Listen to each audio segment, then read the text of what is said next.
Radyo Migrante every Sunday night from 9 to 10 p.m. on CHRY 105.5 FM. Magandang gabi po sa lahat na nakikinig sa atin. Dito lamang sa Radyo Migrante sa CHRY 105.5 FM, your leading source for diversity.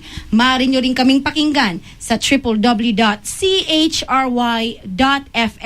at i-click ang Listen Live, Bell 5973, Rogers Digital Cable 945 o sa tunein.com sa inyong mga web browsers or sa inyong mga smartphones. Ang makakasama nyo po ngayong gabi ay inyong tagapaglingkod na si Rhea Gamana, Ish Cabanya at Louie Kianyo of Filipino Migrant Workers Movement. Magandang gabi sa inyo dalawa. Magandang gabi, Rhea, at magandang gabi sa lahat ng tagapakinig ng Radyo Migrante dito sa Canada at sa Pilipinas. Okay, bumati ka naman, At Ish. welcome for our first episode this June, second half of the year actually, right? Yes. Starting on the second half of the year. Ang bilis ng takbo ng panahon, no? Okay, so ngayon sa Radyo Migrante pag-uusapan natin ang papel o ay yung research paper na sinulat po from Philippine Reporter si Mila Astorga-Garcia. Siya rin po ang managing editor na nasabing Toronto-based newspaper. At saka yung paper po ay titled Road to Empowerment in Toronto's Filipino Community, Moving from Crisis to Community Capacity Building. Ito po ay base doon sa nangyari 10 years ago sa napaslang na 17-year-old na si Jeffrey Reodica. Yeah, I think also timing kasi just last night they celebrated the 25th year of that paper, the Philippine Reporter. Exactly. So happy 25th anniversary sa The Philippine Reporter.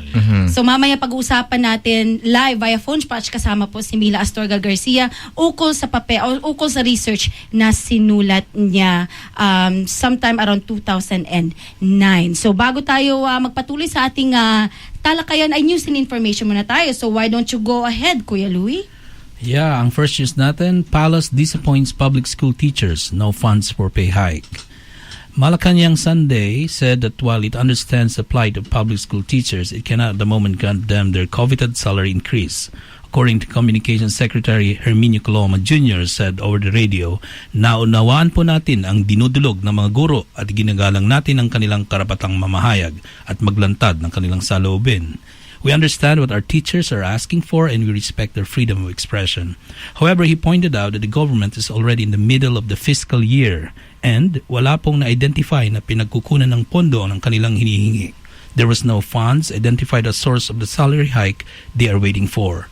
Groups such as the Alliance of Concerned Teachers ACT have long been asking for a salary hike amid increasing prices of commodities and services.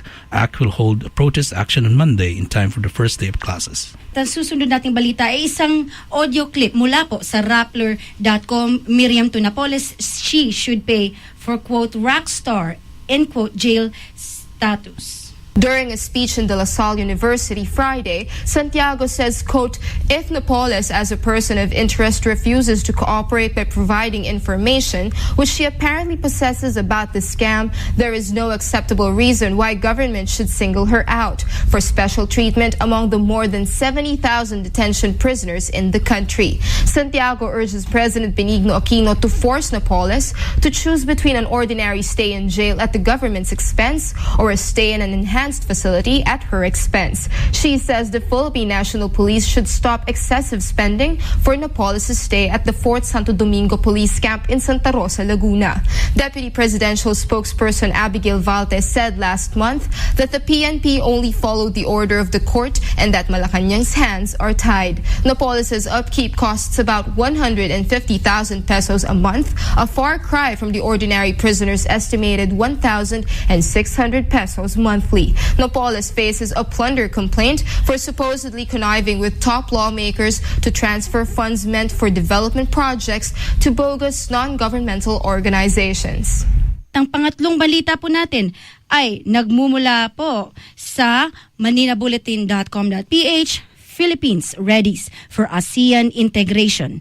The Philippines is now in its final stages in preparing its professionals to compete with their counterparts for the upcoming Association of Southeast Asian Nations or ASEAN economic integration next year. In a statement, Department of Labor and Employment or DOLE Secretary Rosalinda Baldos said the country has finalized the Philippine Qualification Framework or PQF, which is one of the requirements for the expected free flow of labor in ASEAN by 2015. The PQF aims to upgrade the current quality of basic education, technical, vocational, or tech-voc education, and higher education in the country through, end quote, seamless and borderless education and training system, end quote, to meet the international standards. This includes the additional 2 years in the local basic education system and promotion of tech-voc training. Dolly said around 1 million of the estimated 6.5 million migrant workers in ASEAN are Filipinos. This is expected to increase by next year. And for our last news, Jeffrey Reodica 10th Death Anniversary Memorial. This is from PhilippineReporter.com. Friends, family, and the members of Filipino community gathered at Nathan Phillips Square here in Toronto on May 21st, 2014. Exactly 10 years after Jeffrey Reodica, the 17-year-old high school student from Scarborough, was shot 3 times by a plainclothes police officer from an unmarked vehicle. He succumbed to his injuries 3 days later in hospital, and a few months later, the Special Investigations Unit cleared the police officer of any wrongdoing in the incident. Jeffrey's death resulted in a string of inquest jury recommendations to prevent such incidents from happening again. Some of these recommendations included the need for proper identification of police and their vehicles, and to make available to police other options to counter possible threats such as batons, pepper spray, or stun guns. One of the issues raised surrounding Jeffrey's death was that he was not aware of the identities of the police officers who were trying to apprehend him. That's why he tried to run away from them. The police officers, on the other hand, insisted that they properly identified themselves but were under threat for their lives. That is why one of them shot Jeffrey at the back as the teen was trying to run away. Jeffrey's death has brought together the Pinoy community and an organization called Community Alliance for Social Justice, or CASJ. Ricky Esguerra, one of the co-organizers of the group, said CASJ continues to fight for social justice for other Pinoy community members, including caregivers and temporary foreign workers.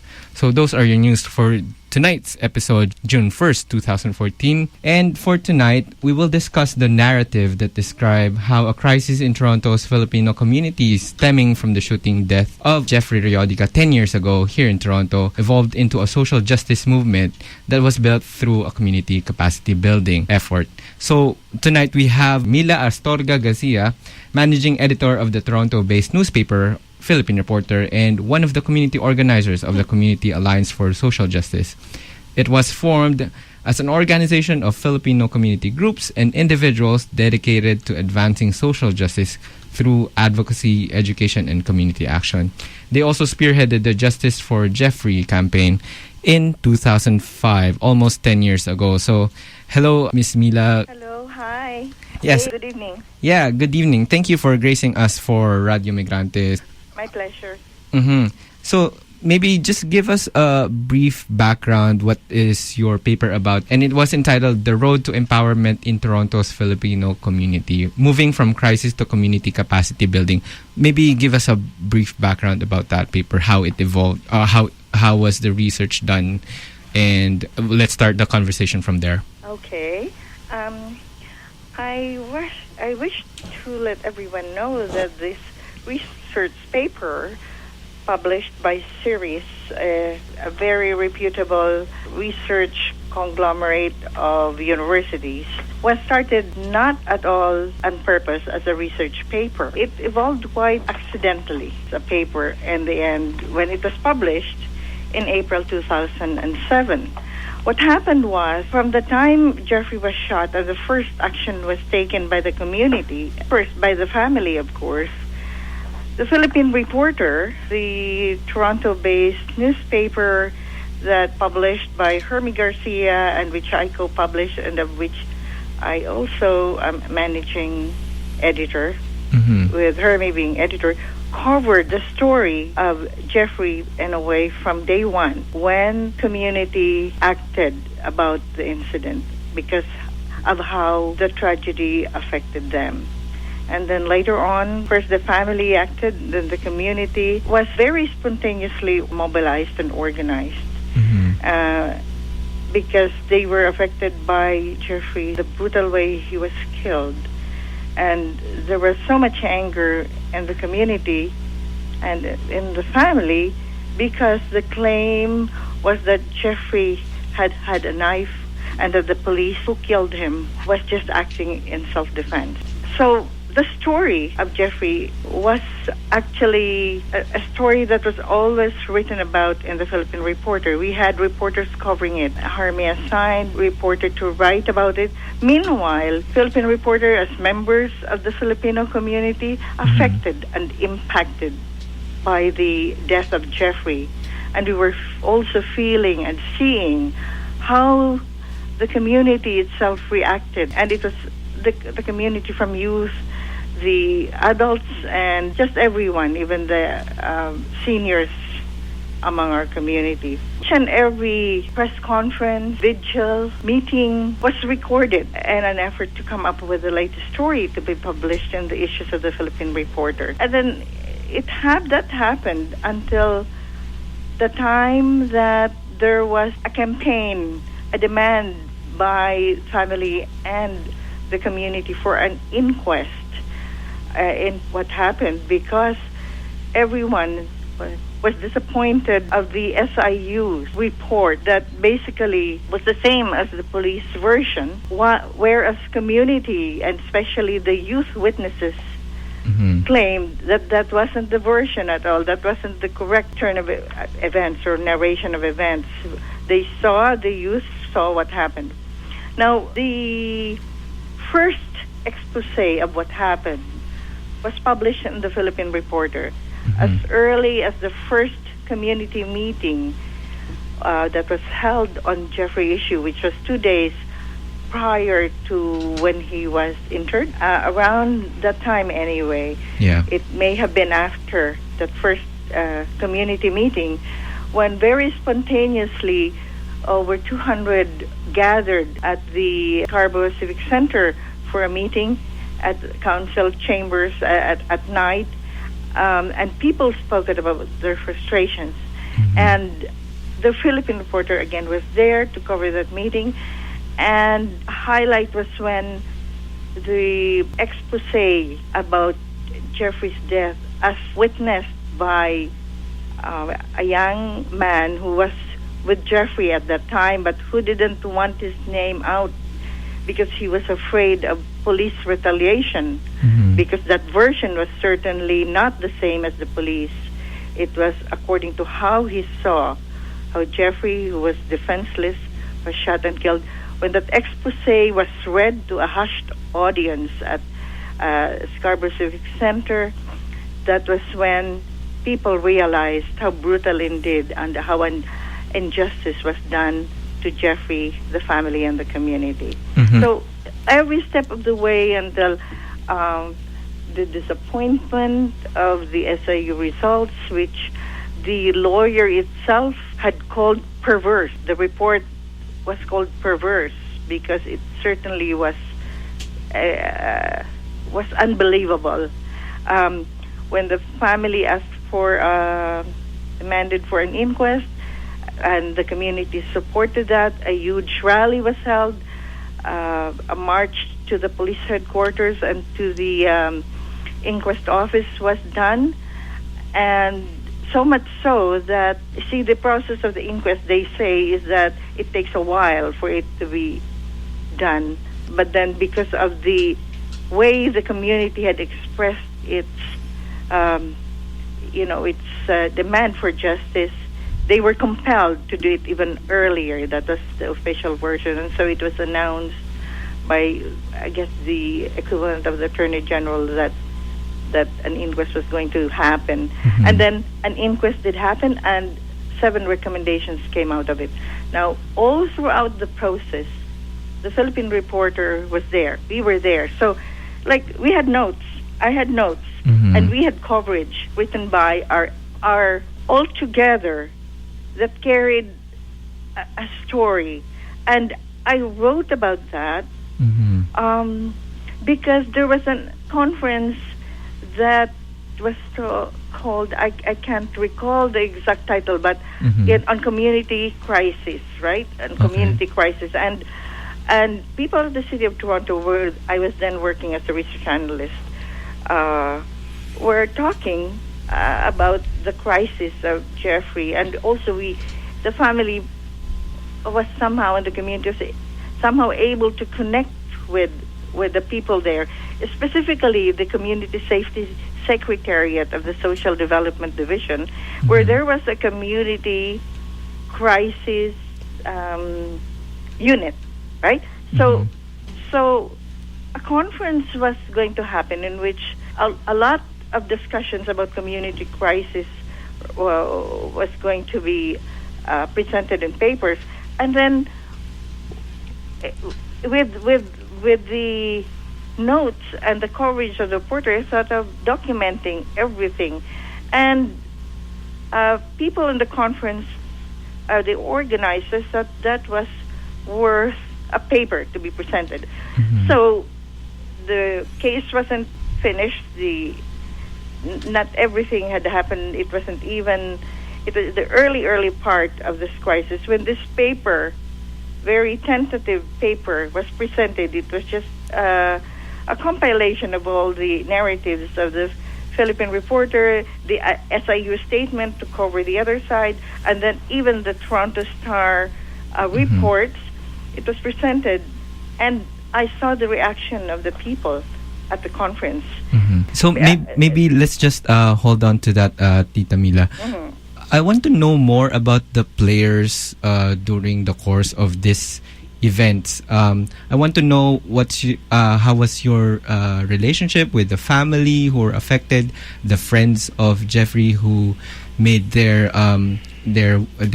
testimonies with the SIU, with the police, and the community probably in general, because we're not only talking about the Filipino community here. If I remember right, the community members who were involved in the rallies, in the demand for an inquest, were not exclusive for Filipinos. Is that correct? That's correct. In fact, even in the early part of the of the fight for justice for Jeffrey, in the pickets and the vigils, it was already seen that even members of other communities came, from the ethnic community, even from the organized or unorganized, like neighbors of Jeffrey, schoolmates of Jeffrey, and other people. And the interesting part was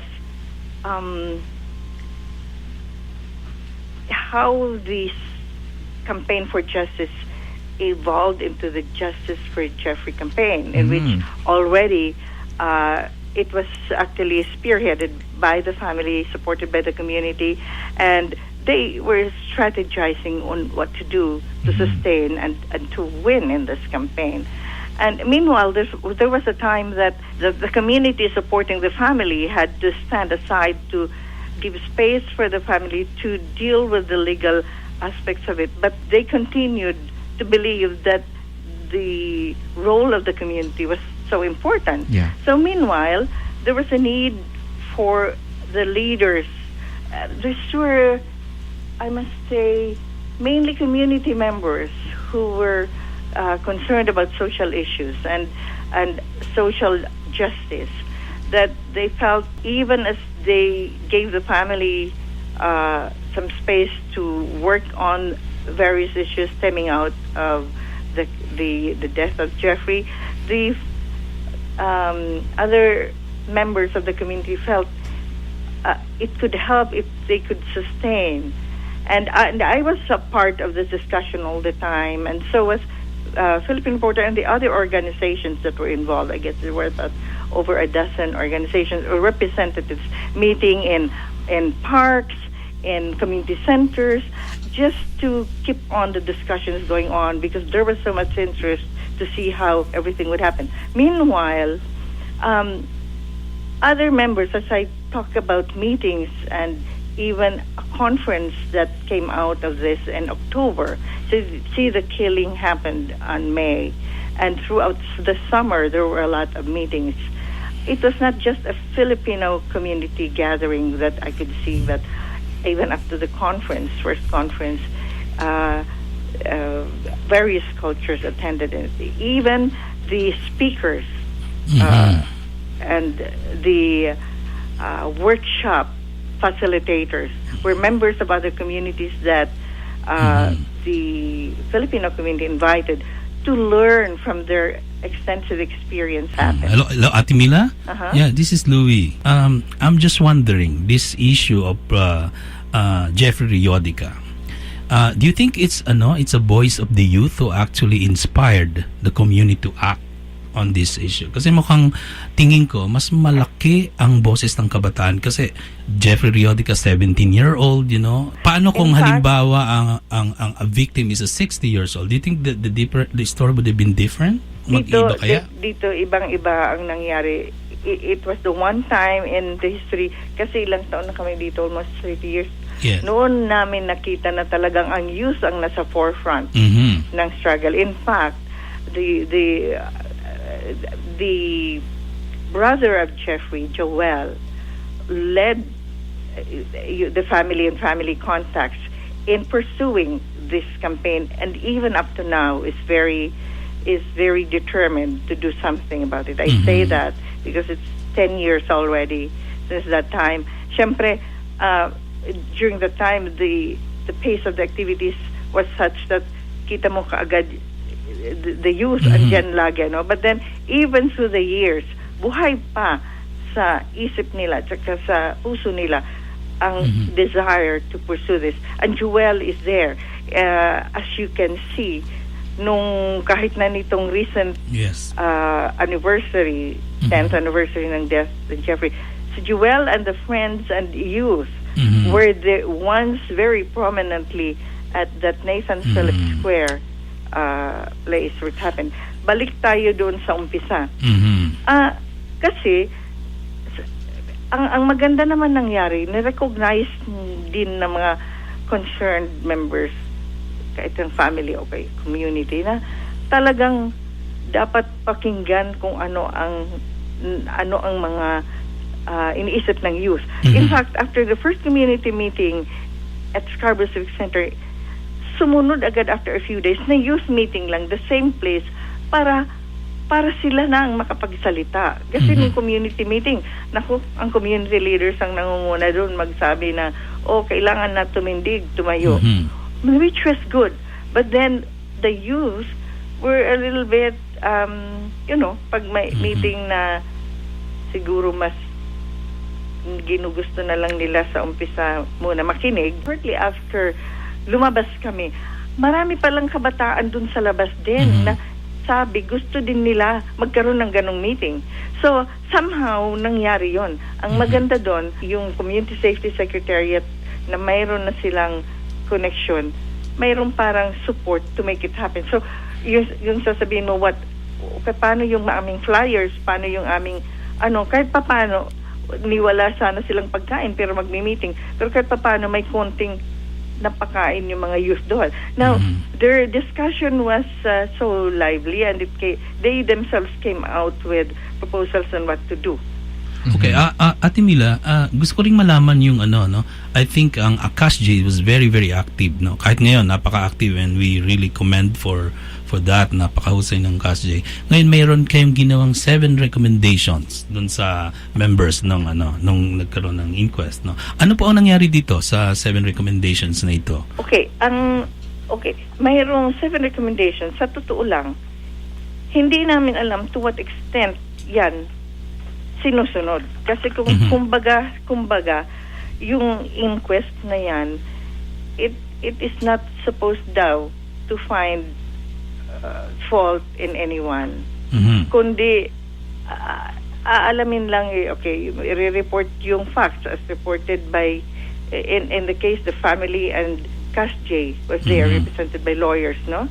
At saka yung police. Tapos, pagka-report ng facts, mayroon doon jury, they were not even, parang wala silang, ano ba yun? Unlike wala silang findings. Kasi para bang, itong finding ng community, itong finding ng police. Ngayon, ito ang recommendations. Yung recommendations na yan, ang outstanding fact doon, yung 7 yon galing sa long list of recommendations ng CASJ lawyers, no? Pero nung based kasi di ba sa nung patapos na pag-aanuhin mo, anong say nyo, anong i-recommenda nyo, ganon. May recommend itong CASJ and family lawyers. Yeah. Pero nung tinanong na yung police, wala naman daw silang mga recommendations na, kasi tama ang kanilang ginawa, no? So, meanwhile, itong jury, 7 ang pinili nilang recommendations. Ang isa doon na mag-identify na sila pag mayroon silang arrestment or whatever activity na officially gagawin nila, at mayroon silang unmarked car, hindi na unmarked, kundi yung mayroon ng mga ilaw ba? Yeah. At saka sila, when they approach people, mag-identify and dapat may jackets. Tapos yung use of force, gagamitin mo na lahat bago baril. No, andun na yung baton, andun na yung basta mainly baton. In fact, mayroon pang recommendation na kung babalikan ang kanilang kailangan mag-training sa baton. Ate Mila, with these recommendations, do you think yung justice na sinisik ng family ay nakuha nila? With just these recommendations. Kasi kapag may recommendation, sabi nyo, parang ito lang naman is not to pinpoint who's at fault. But the family is seeking justice for the death of Jeffrey Reodica. So do you think this recommendation actually, on one way or the other, help the family recover from this tragic incident? Justice ba yun? Ito? Malinaw, Louie, doon sa 10th anniversary event sa Nathan Phillips Square, nung nagsalita na ang pamilya, hindi talaga, wala pang justice sa tingin nila. Hindi pa nakakamit yun. At kailangan pa ipagpatuloy ang pagpatuloy na makasik justice kay Jeffrey nangyari. Ang magandang nangyari pa, sabi ng pamilya, kumonekta na rin sila sa ibang families na namatayan din o naka-experience ng police killing ng mga children nila, o kaya where they find it unjust, tulad ng kay Yatim and others, no? So tuloy-tuloy sila. Kaya sabi nila, wag lang kakalimutan ang nangyari, kasi hindi pa sapat na may sabihing may pagbabago, even with the recommendations na parang walang teeth nga. Kaya itutuloy nila para hindi na ulit mangyari at para talagang makahanap sila ng katarungan dito. So, final message, Tita Mila, what's the way to move forward for the community to build its capacity with this youth and policing issues in Toronto? I guess in particular sa community natin, malinaw na sinusuportahan pa yung Justice for Jeffrey campaign ng family, di ba? In fact, sa Community Alliance for Social Justice, which evolved out of that campaign, kasi doon sa nung Justice for Jeffrey campaign, marami ding naabot na mga members ng community nagsasabi paano yung mga issues namin, at doon sa conference nalaman ng priority issues, yun nga, community safety and youth, tapos yung plight of the live-in caregivers na dapat ma-improve ang situation nila, at saka yung access to trades and profession. Kaya nga pina-fight ang deprofessionalization ng community. So as kinukontinue yung ng CASJ, yung role na yan, hindi inaalis ang atensyon na makisali doon sa desire ng family. The reason we say that, no, always itong nangyari sa kay ng whether it's the youth issue, Jeffrey's issue, ang paniniwalang ng CASJ, hindi magdidikta ang CASJ o magpa-plan sa taas, kumbaga, but always from the ground up, kung ano ang sinasabi ng apektadong sektor, saka yun titingnan at pakipapakinggan kung ano nga ang pwedeng magawa with them on that. Ganon din sa Justice for Jeffrey. Yung pamilya, desidido, so yung community is always there to support the Jeffrey cause and the cause for all youth affected by the issue. Kaya palagay ko, hindi na maaalis yung ganyang involvement ng kasi sa youth issues and even in other issues kasi galing sa baba, sa mga affected communities ang nag-uumpisa yan. So on that note, thank you, Tita Mila Garcia, Managing Editor of the Philippine Reporter and an active member of the Community Alliance for Social Justice. Regrettably, we don't have enough time for a longer conversation. Thank you for gracing us. Thank you, Tita. Thank you din. Salamat. Bye-bye pa. Anong sa tingin nyo, Ish and Kuya Louie? Do you wanna go first, Kelly? Ito yung sinasabi natin na ang youth talaga ang nagbubukas ng ganitong issue. Ang lalakas kasi lang unang sumuporta nito. Boses ito ng mga kabataan, no? At sila rin palagi yung nagpapatuloy nung sinimulan ng mga nauna sa atin. Sabi nga nila nung sinasabi natin sa Pilipinas, kung hindi tayo kikilos ngayon, sino ang kikilos? Kung hindi ngayon, kailan? If we won't take action, who will? If not now, when? So, ito yung dapat na dinadala palagi ng ating mga kabataan sa kanilang mga pagkilos. Kung maraming mga hindi makatarungang mga usapin, ay nakikisangkot ang kabataan. At doon natin sinasaluduhan ang sektor ng kabataan. At sa issue na ito ni Reodica at sa paper na nagawa ni Ate Mila Garcia, malinaw ang role talaga ng kabataan dito. Sino ba nagsabi nung quote na yun? Okay. Ginamit ito nung panahon pa ng Martial law. Naalala ko lang ginamit niya sa Sister Stella L na movie. Oo nga pala. Vilma Santos. Vilma Santos, Sister Stella L. Anyway, going back to our issue, I got 3 main points with the conversation with Tita Mila. Una, the role of the community in social issues. It's very important to discuss this in different circles among different groups and to be voiced out, basically. Number 2, youth at the forefront of the struggle, which you already mentioned, Kuya Louie. And number 3, yung last na point ni Tita Mila is that the grassroots approach. It's not the alliance or the Community Alliance for Social Justice dictating what the family has to do. But from the bottom up, the family has to really voice out their demands against this injustice, and the community will support whatever the family seeks for them to achieve that justice. Pero gusto ko rin idagdag, mahalaga din na ang community nito, pinag-uusapan natin, hindi lang Filipino. No? Yes. Kailangan ito expand natin to other ethnic communities para mas malaki at malawak ang laban na ito. Kasi ito, laban ng buong mamamayan dito sa Toronto.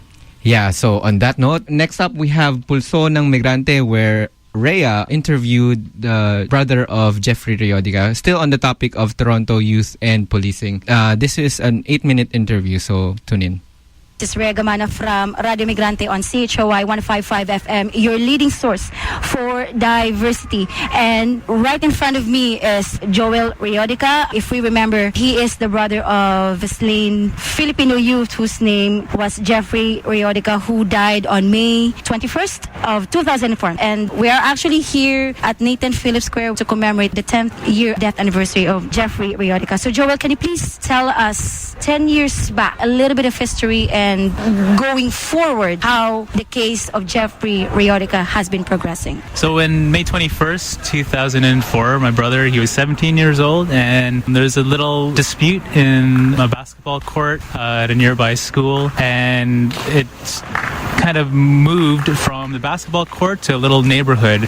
And so at that point, the 2 plainclothes Toronto police officers encountered my brother along with maybe 7 or 8 or 9 other young boys in ages ranging from 11 years old to 17 or 18 years old. And the 2 officers got out of an unmarked vehicle, didn't identify themselves as police, and they walked up to Jeffrey pointing a gun at him and pushed him to the ground, pushed him face down onto the ground, and were trying to take hold of him. And at that time, Jeffrey was shot 3 times in the back. And of course, first thing that the police said was that Jeffrey had a knife, and that's the reason why they had to shoot him in the back, because they feared for their own safety. However, according to the witness accounts of about 20 or 25 witnesses, including the young boys and including neighbors and old ladies that were across the street watching the incident happen, they said they did not see a knife. They said that they didn't hear the police identify themselves as officers. They didn't hear any sirens. They didn't see any lights. They didn't see anybody show a badge to identify themselves as an authority. But what they did see was there was a struggle, and what they did see was that Jeffrey was shot 3 times in the back, and afterwards he lay face down in the grass. In terms of the case, how was it 10 years ago, and how is it progressing now? I mean, is there any development on the case of Jeffrey? In terms of the case, we fought long and hard to get a coroner's inquest to get some answers, and the answers spoke specifically to recommendations only to prevent such a tragic event from happening in the province. So what came about was 7 recommendations, which were focused towards the policies employed on how police officers should encounter youth and how they should use other forces besides guns. They could use batons or potentially tasers, though it's debatable that, tasers might be more lethal than guns, that they should have some identifying markers in undercover vehicles, like, they could have a siren that's still disguised underneath the hood, and you could still be in undercover operations, right? So the inquest was, satisfying in that manner, that they came up with some positive recommendations. Following the inquest, my family filled out a civil lawsuit against the 2 police officers, the Toronto Police Services, including Police Chief Julian Fantino. We went through the legal process for, maybe 2 or 3 years, and it was a long, drawn-out process that involved several thousands of dollars. And after my family basically suffering from an endless roller coaster and hellish lifestyle of meetings with lawyers and filing applications and legal proceedings, we realized it was almost like a hopeless cause to try to fight the system through the courts, because there was an unbelievable amount of legal fees associated every step of the way, which in our eyes seemed to totally distract anyone from proceeding to actual court. I think the whole system is designed so that they try to distract you from actually spending time in court with judges and juries and everyone there, right? They want you to settle ahead of time, right? To ease the backlog in the court system. So after the emotional toll on my father and on my mother and on myself and my sister, we came to a decision that maybe the legal system isn't the best way to find justice for my brother, because fighting the police is like fighting Goliath. They're an enormous organization, and they have millions and millions of dollars to fund their legal battles.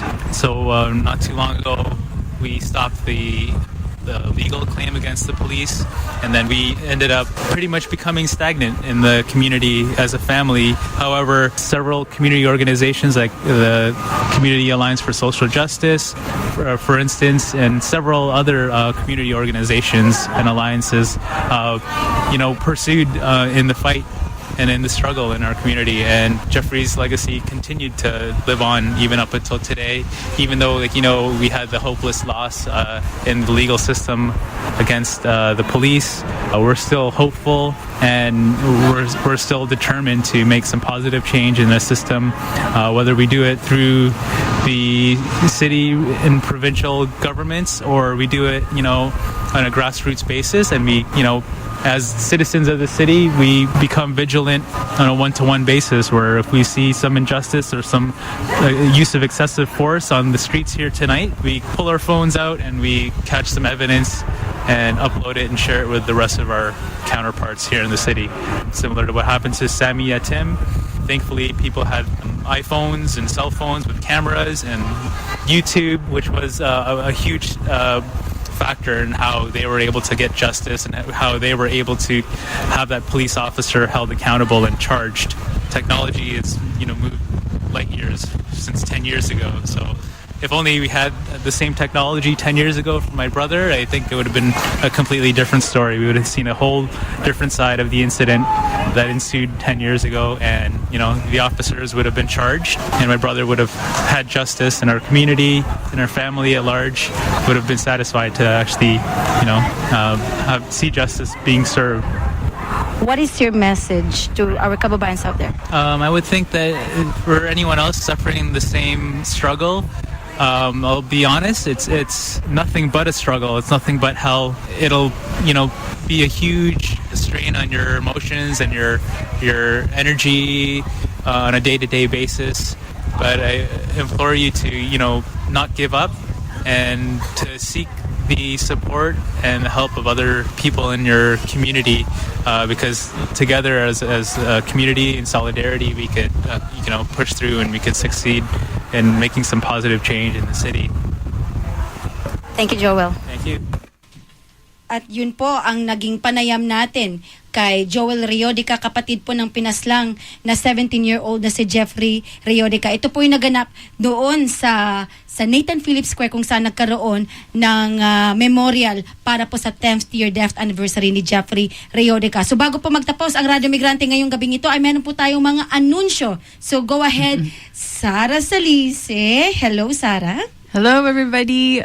This is Sarah of Anakbayan, Toronto. And I would like to invite all of the listeners of Radio Migrante to a celebration of the Philippines struggle for the true independence.